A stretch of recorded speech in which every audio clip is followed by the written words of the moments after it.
1 Coríntios, capítulo 5. Agora, estão dizendo que há entre vocês uma imoralidade sexual tão grande que nem mesmo os pagãos seriam capazes de praticar. Fiquei sabendo que certo homem está tendo relações com a própria madrasta. Como é que vocês podem estar tão orgulhosos? Pelo contrário, vocês deviam ficar muito tristes e expulsar do meio de vocês quem está fazendo uma coisa dessas. Quanto a mim, ainda que não esteja presente aí pessoalmente, estou com vocês em espírito e agindo como se eu estivesse aí. Já julguei pela autoridade do nosso Senhor Jesus, o homem que está fazendo essas coisas horríveis. Quando vocês se reunirem, estarei com vocês em espírito. Então, pelo poder do nosso Senhor Jesus, que estará presente conosco, entreguem esse homem a Satanás, para que o seu corpo seja destruído, mas o seu espírito seja salvo no dia do Senhor. Não está certo que vocês estejam orgulhosos. Vocês conhecem aquele ditado: um pouco de fermento fermenta toda a massa? Joguem fora o velho fermento do pecado para ficarem completamente puros. Aí vocês serão como massa nova e sem fermento, como vocês de fato já são. Porque a nossa festa da Páscoa está pronta, agora que Cristo, o nosso Cordeiro da Páscoa, já foi oferecido em sacrifício. Então, vamos comemorar a nossa Páscoa, não com o pão que leva fermento, o fermento velho do pecado e da moralidade, mas com o pão sem fermento, o pão da pureza e da verdade. Na outra carta que escrevi a vocês, eu recomendei que vocês não tivessem nada a ver com gente imoral. Eu não quis dizer que neste mundo vocês devem ficar separados dos pagãos, que são imorais, avarentos, ladrões, ou que adoram ídolos, pois, para evitar essas pessoas, vocês teriam de sair deste mundo. O que eu digo é que vocês não devem ter nada a ver com ninguém que diz irmão na fé, mas é imoral, avarento ou idólatra, adora ídolos ou é bêbado, ou difamador ou ladrão. Com gente assim, vocês não devem nem comer uma refeição. Afinal de contas, eu não tenho o direito de julgar os que não são cristãos. Deus os julgará. Mas será que vocês não devem julgar os seus irmãos na fé? Como dizem as Escrituras Sagradas, expulsem do meio de vocês este homem imoral. 1 Coríntios, capítulo 6. Quando algum de vocês tem uma queixa contra um irmão na fé, como se atreve a pedir justiça a juízes pagãos, em vez de pedir ao povo de Deus que resolva o caso? Será que vocês não sabem que o povo de Deus julgará o mundo? Então, se vocês vão julgar o mundo, será que não são capazes de julgar essas coisas pequenas? Por acaso vocês não sabem que nós julgaremos até mesmo os anjos? Muito mais, então, devemos julgar as coisas dessa vida. Portanto, se surgir alguma questão dessas, será que vocês vão procurar pessoas que são desprezadas na igreja para julgarem esses casos? Que vergonha! Será que entre vocês não existe alguém com bastante sabedoria para resolver uma questão entre irmãos? Claro que existe. Mas o que acontece é que um irmão em Cristo leva ao tribunal a sua queixa para outro irmão, contra outro irmão, e deixa para juízes pagãos julgarem o caso. Só o fato de existirem questões entre vocês já mostra que vocês estão falhando completamente. Não seria melhor aguentar a injustiça? Não seria melhor ficar com o prejuízo? Pelo contrário, vocês cometem injustiça e roubam. E fazem isso tudo contra os seus próprios irmãos. Vocês sabem que os maus não terão parte no reino de Deus.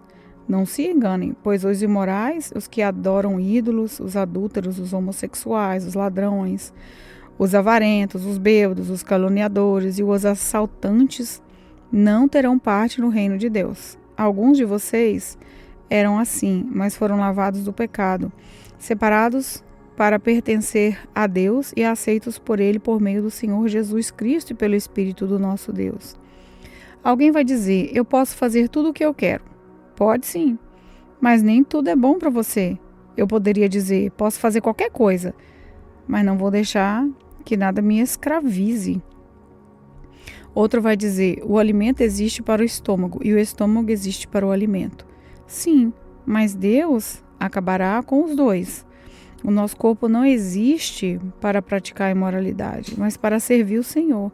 E o Senhor cuida do nosso corpo.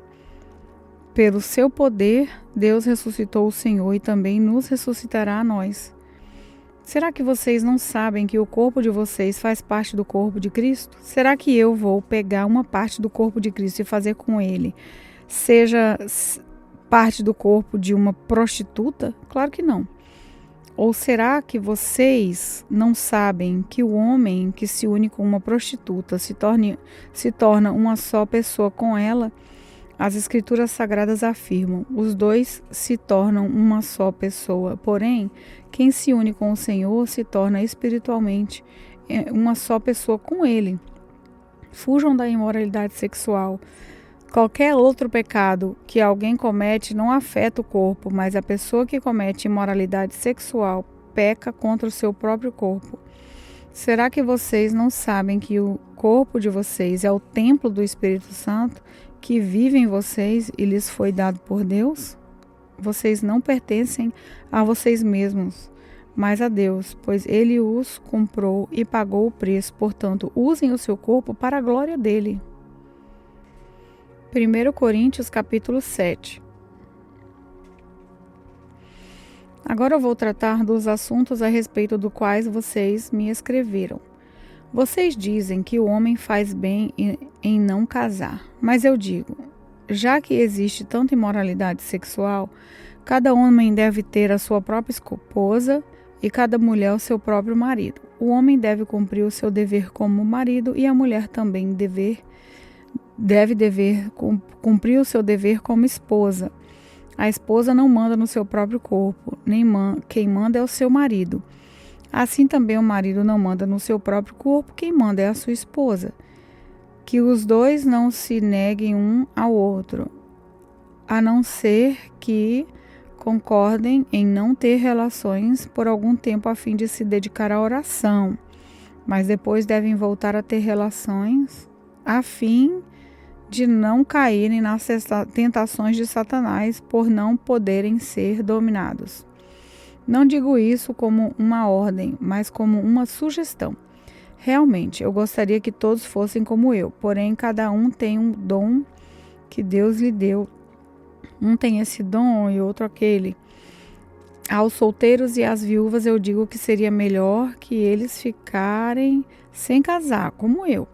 Mas, se vocês não podem dominar o desejo sexual, então casem, pois é melhor casar do que ficar queimando no desejo. Para os que já estão casados, tenho um mandamento, que não é meu, mas do Senhor, que a mulher não se separe do seu marido. Porém, se ela se separar, que não case de novo, ou então que faça as pazes com o marido, e que o homem não se divorcie da sua esposa. Aos outros digo eu mesmo, e não o Senhor: se um homem cristão é casado com uma mulher que não é cristã, e ela concorda em continuar vivendo com ele, que ele não se divorcie dela. E se uma mulher cristã é casada com um homem que não é cristão, e ele concorda em continuar vivendo com ela, que ela não se divorcie dele. Pois Deus aceita o homem que não é cristão por ele estar unido com a sua esposa cristã, e aceita uma mulher que não é cristã por ela estar unida com seu marido cristão. Se não fosse assim, os filhos deles não pertenceriam a Deus, mas, sendo assim, eles pertencem. Porém, se o marido não cristão ou a esposa não cristã quiser o divórcio, então que se divorcie. Nesses casos, o marido cristão ou a esposa cristã está livre para fazer como quiser, pois Deus chamou vocês para viverem em paz. Esposa cristã, como é que você pode ter a certeza de que não vai salvar seu marido E você, marido cristão, como é que você pode ter a certeza de que não vai salvar a sua esposa? Cada um deve continuar vivendo de acordo com o dom que o Senhor lhe deu e na condição em que se encontrava quando Deus o chamou. E essa a regra que eu ensino em todas as igrejas. Se um homem judeu que é circuncidado aceita o chamado de Deus, ele não deve tirar as marcas da circuncisão. Se um homem não judeu que não é circuncidado aceita o chamado de Deus, ele não deve circuncidar-se. Não faz diferença estar circuncidado ou não. O que importa é obedecer os mandamentos de Deus. Cada um deve continuar como era quando aceitou o chamado de Deus. Você era escravo quando Deus o chamou? Não se preocupe com isso. Mas se você pode se tornar livre, então aproveite a oportunidade. Pois o escravo que foi chamado pelo Senhor é agora um homem livre, que pertence ao Senhor. Ainda também o homem livre que foi chamado por Cristo é escravo de Cristo. Deus comprou vocês por um preço. Portanto, não se tornem escravos de seres humanos. Irmãos, cada um deve continuar na presença de Deus, assim como era quando Deus o chamou. Para os solteiros, eu não tenho nenhum mandamento do Senhor, porém dou a minha opinião como uma pessoa que, pela misericórdia do Senhor, merece confiança. Por causa dos tempos difíceis em que vivemos, eu penso que é melhor para o homem ficar como está. Você tem esposa? Então não procure se separar dela. Você é solteiro? Então não procure esposa. Porém, se você casar, não estará cometendo pecado. E se uma moça solteira casar, também não estará cometendo pecado. Mas eu gostaria de poupar vocês dos problemas de cada dia que terão na vida de casados. Irmãos, o que eu quero dizer é isso. Não nos resta muito tempo. E daqui em diante, os casados devem viver como se não tivessem casado. Os que choram como se estivessem chorando. Os que choram como se não estivessem chorando, os que estão rindo como se não estivessem rindo, os que compram como se não fosse deles aquilo que compraram, os que tratam das coisas deste mundo como se não estivessem ocupados com elas, pois este mundo está como está agora, não vai durar muito. Eu quero livrá-los de preocupações. O solteiro que se interessa pelas coisas do Senhor porque quer agradá-lo, mas o homem casado se interessa pelas coisas deste mundo porque quer agradar a sua esposa. E por isso é puxado para duas direções diferentes. Quanto às mulheres, tanto as viúvas quanto as solteiras, elas estão interessadas nas coisas do Senhor porque querem se dedicar de corpo e alma a Ele, mas a mulher casada se interessa pelas coisas deste mundo porque quer agradar o marido. Eu estou dizendo isso porque quero ajudá-los, não estou querendo obrigar ninguém a nada. Pelo contrário, quero que façam o que é direito e certo e que se entreguem ao serviço do Senhor com toda a dedicação.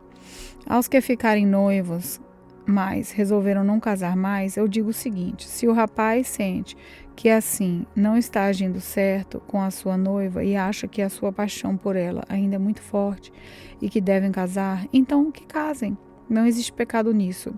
Mas se, pelo contrário, o rapaz não se sente na obrigação de casar, se está mesmo resolvido a ficar solteiro e se é capaz de dominar a sua vontade e já resolveu o que fazer, então faz bem em não casar com a moça. Assim, quem casa faz bem, mas quem não casa faz melhor ainda.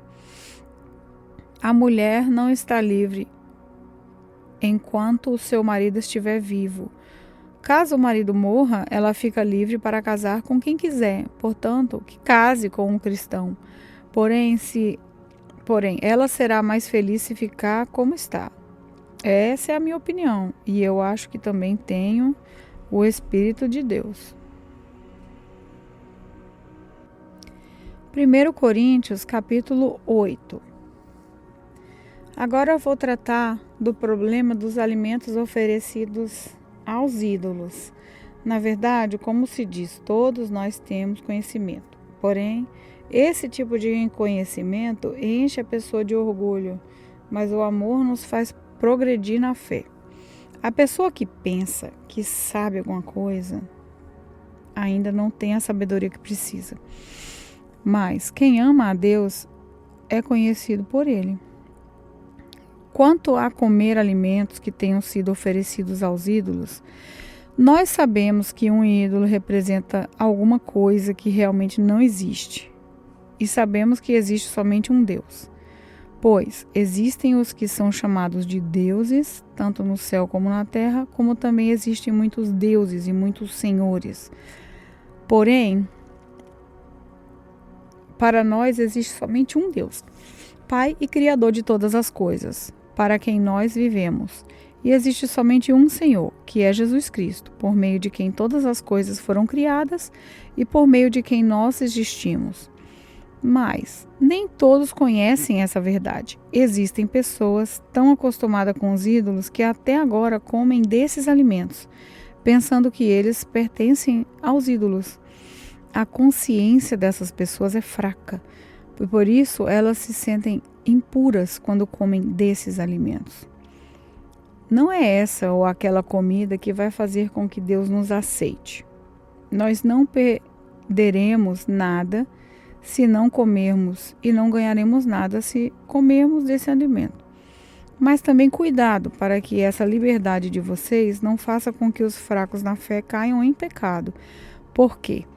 Se uma pessoa que tem a consciência fraca nesse assunto vir você que tem conhecimento comendo alimentos no templo de um ídolo, será que essa pessoa não vai querer também comer alimentos oferecidos aos ídolos?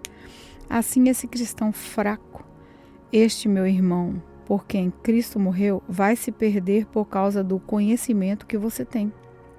Desse modo, pecando contra o seu irmão e ferindo a consciência dele, você estará pecando contra Cristo. Portanto, se o alimento faz com que o seu irmão peque, nunca mais vou comer carne, a fim de que eu não seja a causa do pecado dele.